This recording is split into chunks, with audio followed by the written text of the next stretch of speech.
regarding the delayed disbursement of funds to schools, warning that such challenges could lead to a crisis in the education sector in the future.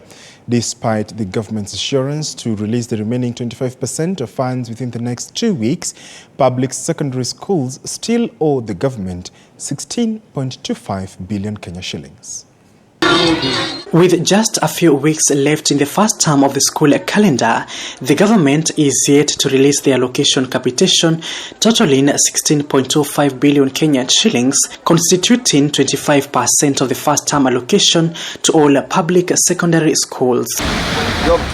Addressing legislators on Monday, Principal Secretary Belio Kipsang from the State Department of Education expressed hope that the remaining amount would be cleared within 10 days. Furthermore, the government has reduced the capitation per student from 22,000 Kenyan shillings to 17,000 Kenyan shillings, citing limited resources and an increase in the number of students joining secondary schools. Despite stern warnings from the government to principals not to send students home for school fees, a section of MPs led by Minority Leader Opiyo Wandayi has voiced concerns today, fearing consequences of delayed fund disbursement, which could limit activities within affected institutions.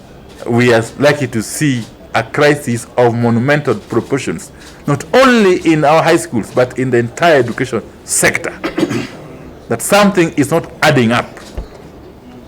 The government continues to promise release of capitation funds, and which funds never get to schools.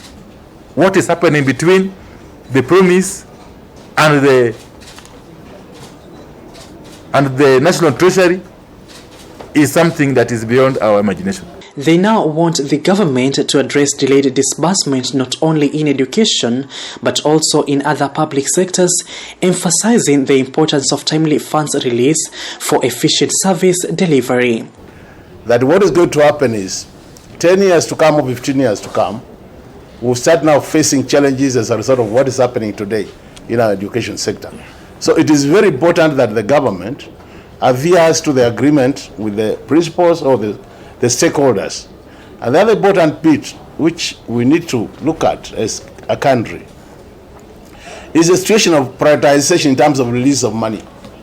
Because if you analyze what is being released by Treasury, many of the other sectors are getting their money in time.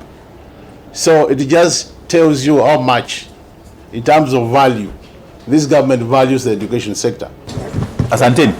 Paul Munio TV 47. The soft copies. Oh, sorry.